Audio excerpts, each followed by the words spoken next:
them on the foundation. Yeah, the foundation's permanent, but it's not permanently attached to that foundation. It's put in there just like you put in a nice manufactured home. Got bricks stacked up. If you haven't believed me, go look at them. I've got some pictures if you want to take a look. This is a hybrid. Yeah, they met the law. I'll have to admit they did meet the law. But they didn't meet the spirit of it. You good? No, but I'll yield. Paul? No, I'm not happy about this either. I understand that we are subject to federal and state law on this, and have acknowledged and accepted and actually embraced those codes. So I think we're stuck with it. If we consider tightening up restrictions on our building codes to address this issue, those codes will apply to every other structure that comes into the city of Castroville. So we're caught between a rock and a hard place on this. And you guys did yeoman's work, so thank you. Phyllis? I again dismay that this was even permitted without coming to the council or the planning and zoning. I looked up ordinances from cities all over Texas, and every city mentioned that they needed ordinances in regard to modular homes, even Natalia. Forgive me if anybody's from Natalia. But the idea is, we're a general law municipality. And I don't know if the city administrator blessed your permitting or whatever, but we're not a home rule. And it's not any about the permitting, and I agree with what Mr. Byers said, but this should have gone through council because it's an anomaly. This isn't something that happens all the time. And why was there so much, you were aware it was a problem from what I see in the notes, because it shows that the permit was the 27th. Our request, and you guys did it filing December 20th. And you guys should have known it. I feel like you're just trying to convince us that this is okay, and it's not. You need to go to the city, the council, and planning and zoning for things like this. This is another. This isn't a stick home residence. And again, we're stuck. We permitted it. I don't know how we could get out of it, because it's not worth the time, but I hate to see this happen. Would it happen in the historic district? Yes, ma'am.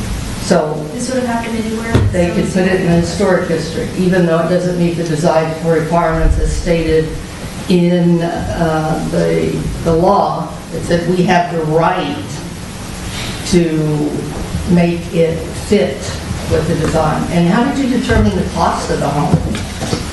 The cost was provided by the contractor, just like any others. Did you verify it? No, ma'am. Because I looked at modular homes at 100. Well, I don't know if I can disclose what you said it's worth, but looking at the ones I saw, that's not. We use the valuation solely to base our permit fees and plan review fees on. So the city has not adopted those 4 criteria that state law says that we may adopt. Therefore, checking whether it was a comparable price to the surrounding homes for this particular case was not relevant to the permit issuance. Well, I don't think the cost was correct that I saw after looking at the homes for sale. And Is that it? that's it. Yes. Okay. Shut up. I do know this. I know that there's been a precedent set in Castroville that we have turned these down in the past with these same laws in effect. I agree that I don't like it being here, but the process is not to bring it to council. It's not to go before planning and zoning. It is for us to make a decision to have our ordinances changed to reflect what we want. I disagree with you about saying that it could go into a historic district, because the median value of a home there, it has to meet within a 500 foot of that. Is that right? If we adopt that. We don't have that ordinance. We have not adopted those criteria. That's what I meant, Mayor. It says that the city. Yeah, well, I think the value of a lot in that area is going to restrict somebody from putting a wobbly box in the neighborhood. And all this is a double-wide mobile home that somebody has figured out a way to get it certified. You can call it whatever you want to call it, but it's just a double-wide mobile home on a frame with a different name for it. I think what we need to do is instruct staff to look at our ordinances, and one of the things that we can do, but this is going to have to apply to every home in Castroville, is we can have more stringent requirements for foundations.